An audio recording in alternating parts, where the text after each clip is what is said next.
அனைத்து உரிமை குரல் நண்பர்களுக்கும் வணக்கம். மீண்டும் கிளம்பி இருக்கக்கூடிய பிராமணர்கள் சர்ச்சை, சீமானை சீண்ட புதிதாக திட்டம் தீட்டியிருக்கக்கூடிய பிராமணர்கள், இது குறித்த இந்த வீடியோவில் முழுமையாக பார்க்க போறோம். வாங்க பார்க்கலாம். 2019-18 காலகட்டத்திலலாம் பிராமணர்கள் பார்த்தீங்கன்னா இந்த நாம் தமிழ் கட்சியையும் விடுதலை சிறுத்தைகள் கட்சியும் இருக்கவே கூடாது அப்படின்றதுக்காக என்னென்ன காரியங்களை பண்ண முடியுமோ அவை அனைத்துமே பண்ணிட்டு இருந்தாங்க. இன்னும் சொல்ல போனா சீமானிடம் இந்த பிரச்சனை நேரடியாக வராம தான் இருந்துச்சு. அதற்கு பிறகு திருமாவளவனுக்கு ஆதரவாக பேச போய் தான் இந்த ஒரு பிரச்சனை பார்த்தீங்கன்னா முழுதுமாக சீமான் பக்கம் திரும்ப ஆரம்பிச்சிருந்தது.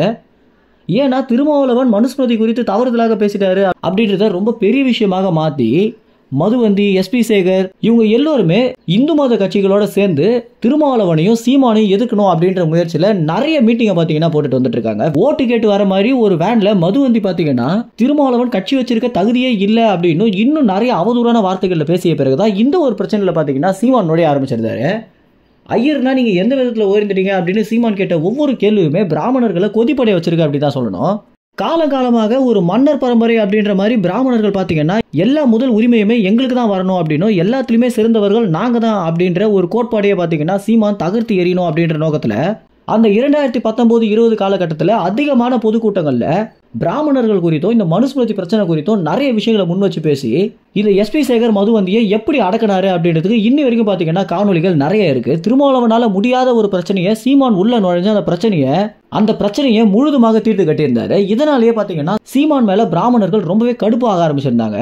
இந்த பிரச்சனை ஆரம்பிச்சதே திருமாவளவனுக்காக இருந்தாலும் அதற்கு பிறகு திருமாவளவன் திமுக கட்சியோட கூட்டணி வச்ச ஒரு காரணத்தினாலையும், திமுக நேரடியாக பாஜகவுடைய ஒரு நண்பன் அப்படின்ற காரணத்தினாலையும் திருமாவளவன் பாத்தீங்கன்னா இந்த பிரச்சனையிலிருந்து விலகிட்டாரு. அதற்கு பிறகு பிராமணர்கள் முழுக்க சீமானை மட்டுமே எதிர்த்து பேச ஆரம்பிச்சிருந்தாங்க, எதுக்கும் ஆரம்பிச்சிருந்தாங்க.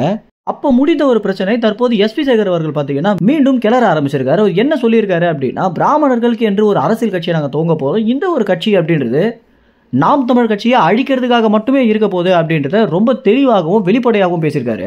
இவருக்கு எப்படி இந்த அளவுக்கு தைரியம் வருது அப்படின்னு பார்க்கும்போது, தமிழ்நாட்டில் இருக்கக்கூடிய இந்து மத கூட்டணியில் ஆரம்பிச்சு இந்து மத கட்சிகள் ஆரம்பிச்சு பாஜக கட்சி வரைக்குமே எஸ்பி சேகருக்கு பார்த்தீங்கன்னா ஒரு பெரிய ஆளுமை இருக்கு அப்படின்னு சொல்லலாம். இவங்க எல்லோருமே பிராமணர்கள் அப்படின்ற காரணத்தினாலையும் பாஜக கட்சி ஒன்றியத்தை ஆண்டுட்டு இருக்க காரணத்தினாலையும் ரொம்பவே துணிச்சலாக இப்படி ஒரு பேட்டி எஸ்பி சேகர் கொடுத்திருக்காரு. இருந்தாலும் நாம் தமிழ் கட்சியோட நிர்வாகிகளும் சரி, தமிழ்நாட்டு மக்களும் சரி, பிராமணர்கள்னா நீங்க என்னதான் பெருசா உயர்ந்துட்டீங்க அப்படின்னு வீடியோக்கு கீழே கமெண்ட்ஸா கேட்க ஆரம்பிச்சிருக்காங்க. கட்சி ஆரம்பிக்க போறேன் அப்படின்னு சொன்ன எஸ்பி சேகர் இறுதியாக பேசி முடிக்கும் போது இந்த கட்சி சீமானை எதிர்க்கிறதுக்காக மட்டும்தான் இருக்க போகுது அப்படின்றத சொல்லிய பிறகு நெறியாளரே பாத்தீங்கன்னா திகைத்து போயிருந்தாரு. இதற்கு பிறகு இந்த வீடியோக்கு பதிலடி கொடுக்கிற விதமாகவும் எஸ்பி சேகருக்கு பதிலடி கொடுக்கிற விதமாகவும் சீமான் என்ன சொல்ல போறாரு அப்படின்றது அடுத்து வரக்கூடிய செய்தியாளர்கள் சந்திப்பதான் நம்ம தெரிஞ்சுக்க முடியும். மேலும் இந்த தகவல் குறித்து என்ன நினைக்கிறீங்க அப்படின்னு, எஸ்பி சேகர் சொல்லியிருப்பதை குறித்து என்ன நினைக்கிறீங்க அப்படின்றது உங்க கமெண்ட்ஸ்ல தெரிவிங்க. நன்றி, வணக்கம்.